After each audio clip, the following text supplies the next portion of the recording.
Bé, sistema sanitari català. Faré una petita introducció per dibuixar una mica l'esquema del funcionament del sistema sanitari català per després poder veure una mica fins a quin punt hi ha accions perverses en aquest sistema. Sabem que la Generalitat de Catalunya és qui preveu de servei sanitari a la població i ho fa a través d'un sistema mixt. Un sistema mixt que té dues potes. Una és l'Institut Català de la Salut, que podria ser el que considerem sanitat pública pura, i després tenim un sector concertat. Sector concertat que no vol dir sector privat, perquè tot i que tenim alguns proveïdors de sanitat privada, una gran part d'aquest sector concertat és públic a través d'hospitals municipals, hospitals que són públics. Per tant, la primera cosa que hem de saber és que, encara que parlem de sector concertat, dintre del sector concertat hi ha una presència molt important, la més important, d'hospitals públics municipals. Això té una explicació històrica, que si després voleu l'aprofundim, però el que vam veure i el que vam descobrir és que als anys 80, quan aquests hospitals públics municipals van ser començats a ser finançats a través del pressupost de la Generalitat, teníem un munt d'alcaldes de diversos colors amb hospitals municipals dintre del seu municipi que rebien diners de la Generalitat per prestar el servei sanitari. Van haver-hi una sèrie d'alcaldes que van tenir una idea, perquè clar, en aquell moment teníem l'alcalde de Calella que havia de comprar, jo què sé, llençols pel seu hospital, i a l'altra punta de Catalunya, a l'Hospital de Reus, l'alcalde també havia de fer gestions per comprar llençols. I van haver-hi un grup d'alcaldes que van tenir una idea, van dir, ens ajuntem tots i comprem junts. I dius, la idea és bona, si anem junts. El que passa és que, com moltes d'aquestes idees bones, tendeixen a pervertir-se i a vegades podem pensar potser la perversió és d'abans i la idea bona és una excusa, però bueno, això és una altra cosa que després podem pensar. Aquests alcaldes es reuneixen i creen una cosa que es diu Consorci Hospitalari de Catalunya, que és això, una associació de municipis que presten una sèrie de serveis a hospitals municipals. Bé, hi ha dos alcaldes històrics, un del PSC, que es diu Josep Abelló, i un de Convergència i Unió, que es diu Ramon Bagó. Promouen això i acte seguit el que fan és anar per Catalunya visitant els alcaldes que tenen un hospital al seu càrrec i fent-li una oferta. Quina és l'oferta? Tu tranquil, que jo gestiono l'hospital. Tu no et preocupis de res, nosaltres te donem tota mena de serveis i entre aquests serveis hi ha el de gestió integral. L'alcalde i el Consell Rector d'aquest hospital municipal li signa un paper on li dona totes les atribucions per gestionar l'hospital. Vam veure, a través d'unes actes que vam descobrir a l'Hospital de Mataró, un mecanisme que després vam veure repetit arreu de Catalunya.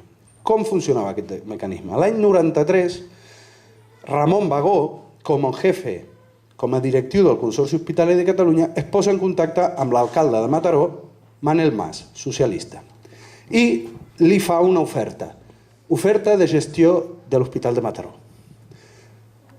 L'alcalde de Mataró accedeix, li signa els papers perquè es faci càrrec l'empresa de Ramon Bagó de tota la gestió, i una de les atribucions que té Ramon Bagó és nomenar el gerent. La primera cosa que fa és nomenar un gerent que diu Jordi Colomer.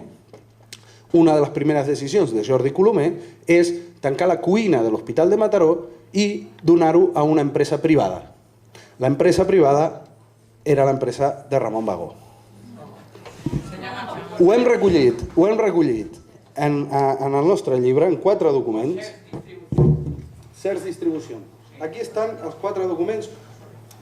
Me remeto als documents perquè és molt necessari parlar amb claretat. 5 d'agost de 93, Ramon Bagó signa el contracte amb Manel Mas. No, Ramon Bagó, fa l'oferta de gestió. Un mes més tard, Manel Mas li signa els papers perquè gestioni. Un altre mes més tard, Ramon Bagó, la seva empresa, nomena el gerent i 2 mesos més tard el gerent contracta l'empresa de Ramon Bagó. Això està documentat, són documents oficials de les actes de l'Hospital de Mataró entre el 93 i el 94. Aquest és un exemple. Pensem que estem parlant del 50% dels diners públics dedicats a sanitat que van a aquesta pota del sistema. Veiem altres exemples de com el Consorci Hospitalari gestiona amb eficàcia i eficiència, com diuen ells, hospitals públics municipals finançats amb diner públic. Hospital de Blanes i Calella. Entre l'any 2000 i 2004 van desaparèixer 2,4 milions d'euros en mans, entre d'altres, del senyor Xavier Crespo i la seva dona. Això com ho van descobrir? Doncs van descobrir que quan aquest hospital gestionat pel Consorci Hospitalari de Catalunya va enviar, com cada any, els seus comptes a la intervenció general, la intervenció general va veure que faltaven 300.000 euros, la intervenció general ho comunica a la sindicatura de comptes, la sindicatura de comptes fa una investigació i finalment fan un informe de 70 planes on es detalla en aquestes 70 planes els mecanismes que es van fer servir per fer desaparèixer aquests 2,4 milions. Estem parlant de lloguers sense contracte, estem parlant de comissions, de desenes de milers d'euros en viatges i restaurants que el síndic no ha pogut trobar documentació acreditativa, estem parlant de compraventa immobiliària, és a dir, tota una sèrie d'irregularitats gravíssimes que es van produir en aquests hospitals mentre aquesta gent tan eficaç era qui havia de controlar. Però el més greu, o l'altra cosa més greu, és que quan la sindicatura de comptes fa aquest informe en teoria ha d'arribar al Parlament i que allà es dirimeixen les conseqüències tan, òbviament, polítiques i, si s'escau, de caire penal. Perquè aquest informe arribi al Parlament, aquest informe ha d'estar aprovat per la resta de síndics de la sindicatura, gent anomenada pels partits polítics en funció de la seva representació parlamentària.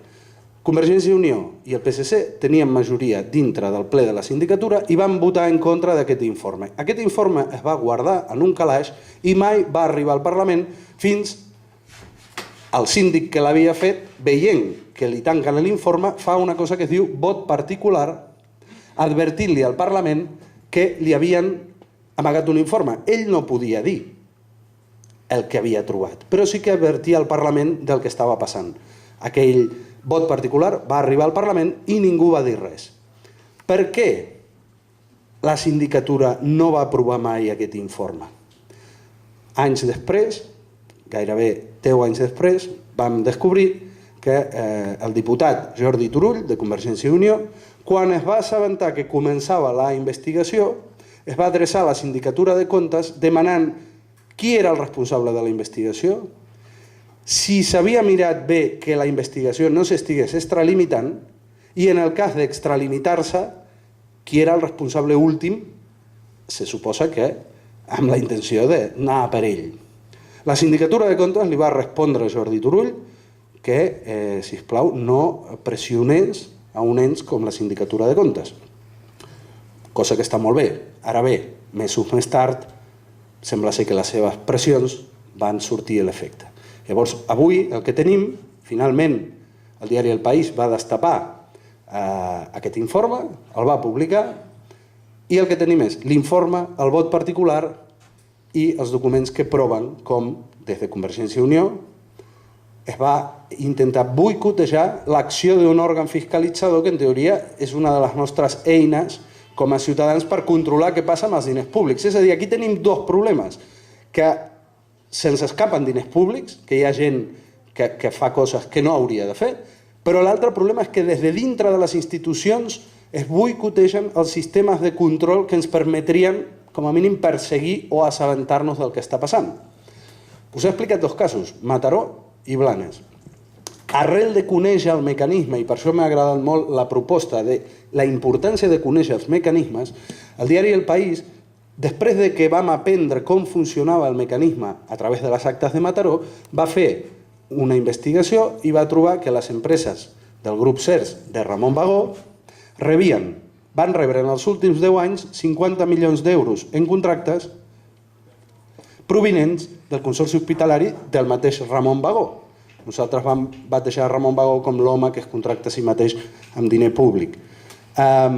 D'aquests 50 milions, 12 milions sense contracte a l'Hospital de Badalona. Actualment la Fiscalia està investigant aquests contractes de Ramon Bagó, que per cert té una creu de Sant Jordi, igual que la que té el Consorci Hospitalari de Catalunya i igual, perdoneu-me, que la que tenia Fèlix Millet.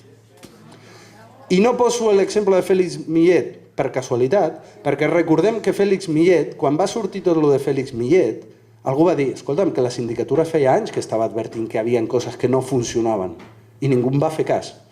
Doncs la sindicatura de comptes, en aquest cas, també fa anys que està advertint arreu dels hospitals gestionats pel Consorci Hospitalari de Catalunya que es produeixen irregularitats constantment. Molts d'aquests informes estan publicats, estan penjats a la plana web de la sindicatura i sembla ser que aquí a ningú li importa el que fa aquesta gent. No només això, no sé si heu vist que aquests últims dies al Parlament de Catalunya hi ha una comissió d'investigació pel tema de la corrupció a la sanitat. PSC i Convergència i Unió han vetat la compareixença de 34 persones. És curiós que gairebé tots els del Consorci Hospitalari de Catalunya han estat admesos a explicar la seva visió. Però, per exemple, ha estat vetat el síndic que va descobrir que Xavier Crespo va participar en una trama de 2,4 milions, hem estat vetat nosaltres, la revista Cafè amb Llet, ha estat vetat el periodista del diari El País que ha destapat el dels 50 milions, és a dir, que fins i tot des d'un punt de vista parlamentari, és a dir, una comissió d'investigació parlamentària, està sent torpedinada perquè no serveixi per res. Hi ha dos partits que han votat junts, totes i cada una, les aprovacions o el veig de compareixença.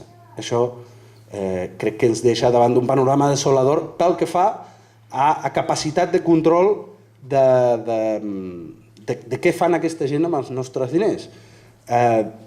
Continuen apareixent casos, sobretot, i gairebé tots els que han aparegut són d'aquest sector, del sector concertat. Per què?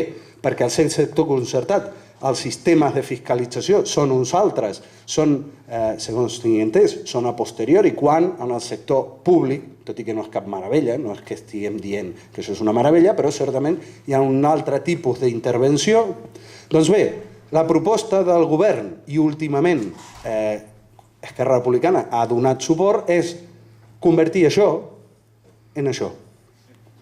És a dir, aquest 50% que encara no tenen sota el seu control, esmicolar-ho i convertir-ho en això, sota aquests paràmetres d'autonomia de gestió, de tota una sèrie de paraules com eficiència, eficàcia, que al final, com hem pogut veure i com estem veient cada dia a l'Hospital de Sant Pau, a l'Hospital de Reus, al de Blanes, al de Mataró, és bàsicament dues coses. Un lloc on es col·loquen quantitats de càrrecs polítics i on els sistemes de control no poden arribar a saber en què es gasten els diners que provenen del pressupost de la Generalitat.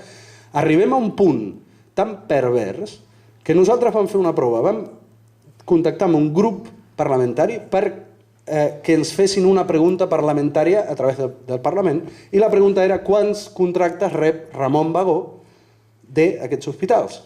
La resposta de la conselleria va ser, com que això és sector concertat, aquesta informació no la tenim.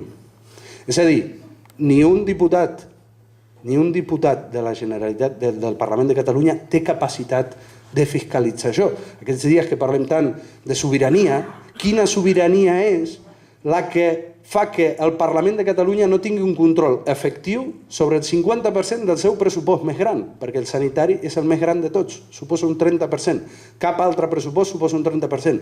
Quina sobirania és la que fa que ja no una revista o un activista o un perroflauta, un diputat de la Generalitat, un diputat del Parlament no té accés a les dades perquè això volen convertir això en això, i això és el que hem d'evitar. I per un altre costat hem d'estar molt atents perquè aquesta gent continua, no només és responsable de tot això, sinó que continua al mando i a més són els que ens estan donant la recepta per treure del forat a la sanitat catalana. I el que cal fer, aquesta és la meva opinió, és primer inhabilitar-los a tots, treure'ls a tots, a qui sigui portar-lo davant d'un jutge si és que no han amagat tota la informació o l'han destruït i fer-nos càrrecs. Dic que això no és una meravella, però això és nostre. I si cal arreglar-lo, ho arreglarem. En canvi, aquí ens estan prenent el pèl. Moltes gràcies.